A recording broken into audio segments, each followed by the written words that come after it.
नमस्कार दोस्तों, मैं केडी आप सभी का अभिनंदन करती हूँ और ईश्वर से प्रार्थना करती हूँ कि आप सदैव स्वस्थ और प्रसन्न रहें।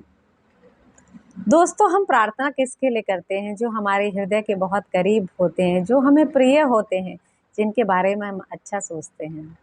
प्रार्थना क्या होती है? प्रार्थना कैसे की जाती है? प्रार्थना के क्या क्या फायदे हैं, ये हम सभी को मालूम है। आइए इस विषय पर थोड़ा और चर्चा करते हैं। अपने अहम को त्याग कर अपने इष्ट, अपने कर्ता, अपने परम पिता परमात्मा को किया गया निवेदन या याचना ही प्रार्थना कहलाती है। यह ईश्वर को भेजा हुआ एक ऐसा संदेश होता है जिसे हमारे ईश्वर कभी नहीं ठुकराते। ईश्वर तो सदैव अपने भक्तों के साथ रहते हैं और उनकी एक आवाज़ पर कहते हैं, अपना सब कुछ छोड़ के दौड़े चले आते हैं। प्रार्थना एक तरह से मनुष्य की ऊर्जा का स्रोत होती है दोस्तों। जब हम शांत चित होकर भक्ति भाव में लिप्त प्रार्थना करते हैं तो हम आत्मिक रूप से एक दूसरी दुनिया में पहुंच जाते हैं, खो जाते हैं, शांत मन हो जाता है और हमारे अंदर एक पॉजिटिविटी का एहसास होता है हम सबको।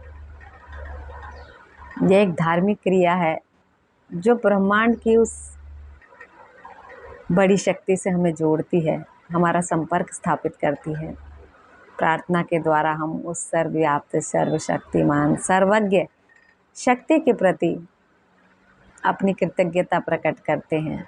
दोस्तों, कभी कभी जब मन बहुत उदासीन होता है तो हमारे अंदर यह विचार भी आते हैं, प्रार्थना ना करें तो क्या होगा?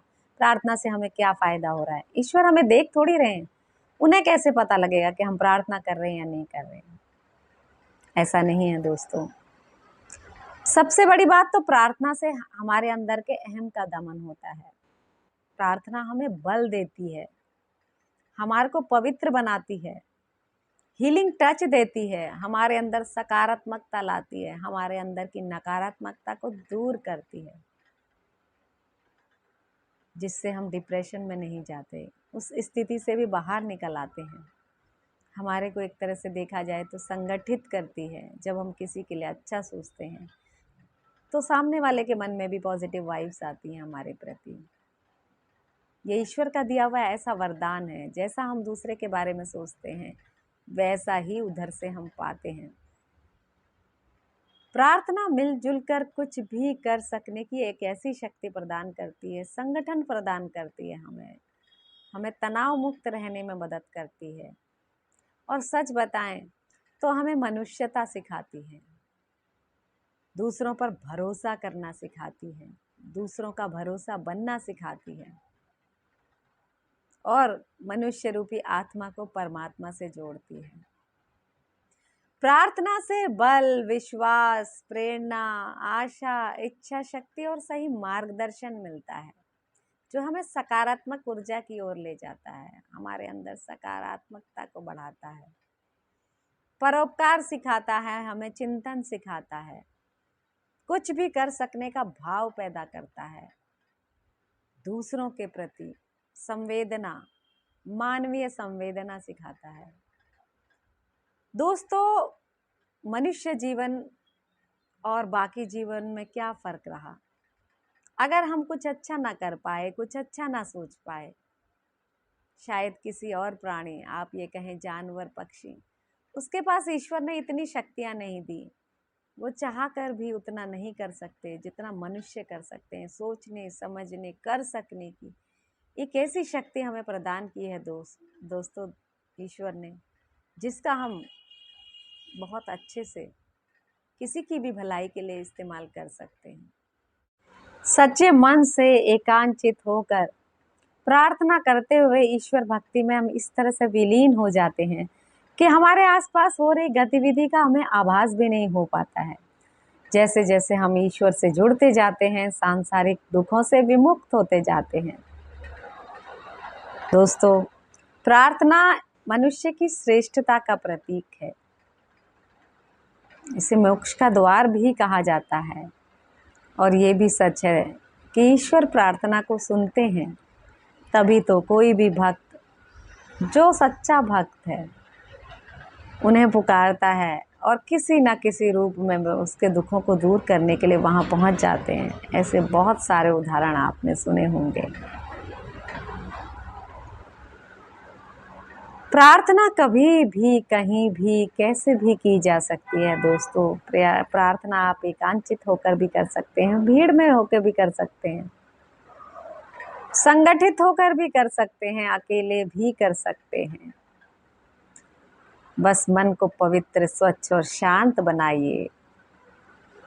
आप चाहे चुपचाप प्रार्थना करें या बोलकर प्रार्थना करें, ध्यान के रूप में प्रार्थना करें या धर्म ग्रंथ को पढ़कर प्रार्थना करें, ईश्वर आपकी प्रार्थना को अवश्य सुनते हैं और उसी के अनुरूप आप जीवन में फल भी पाते हैं।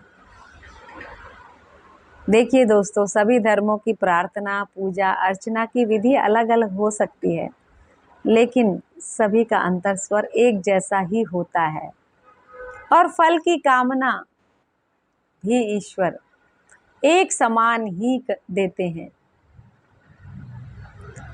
विश्व के बड़े बड़े लोगों ने भी प्रार्थना के बल पर अंतर बल प्राप्त किया है।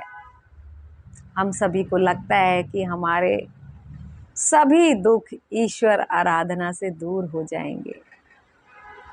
दोस्तों, प्रार्थना एक जीवन शैली है जो हमें ईश्वर से जोड़े रखती है और ईश्वर के प्रति हमारे अटूट विश्वास की गवाही है।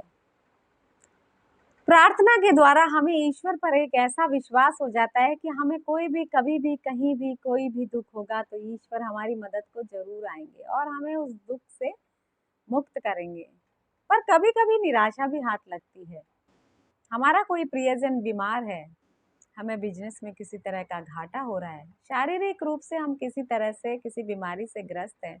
हम ईश्वर से प्रार्थना करते हैं कि इस दुख से हमें उबारें और हमारा वो प्रियजन कभी कभी नहीं भी ठीक हो पाता, हमारे बिजनेस का घाटा पूरा नहीं हो पाता, या जो शारीरिक कष्ट हम झेल रहे हैं उसमें हमें उस समय मुक्ति नहीं मिलती या ज़्यादा फायदा नहीं होता, तो हम ये सोचने लगते हैं कि ईश्वर हमारी नहीं सुन रहे, हमें प्रार्थना से कोई फ़ायदा नहीं हो रहा, हमें प्रार्थना करने की ज़रूरत नहीं है।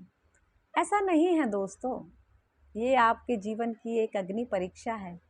ये कष्ट आपके जीवन की एक ऐसी परीक्षा होते हैं जिनसे उभर कर आपको जीवन में मजबूती मिलती है, आपको लड़ने की क्षमता मिलती है। कष्ट आता है हमें, कष्ट आता ही है हमें कुछ नया कर सिखाने के लिए।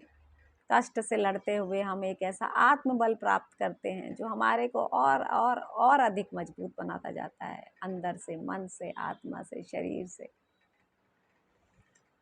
और कहा जाए तो विश्वास करने वालों के लिए एक विशिष्ट वरदान है प्रार्थना। दोस्तों, प्रार्थना हमारे विश्वास का निर्माण करती है, ईश्वर के हमें करीब लाती है, एक ऐसी चमत्कारिक शक्ति प्रदान करती है विश्वास रूप में, जो हमें किसी भी मुसीबत से निकलने में मदद करता है। देखिए, भक्त प्रहलाद के बारे में आपने सुना होगा। वो अपनी बुआ होलिका की गोद में बैठकर आग में बैठ गए। वो होलिका जिन्हें वरदान प्राप्त था कि वो आग में कभी नहीं जल सकती। ईश्वर का चमत्कार देखिए, होलिका आग में जल गई और प्रहलाद बिल्कुल सकुशल बाहर निकल आए।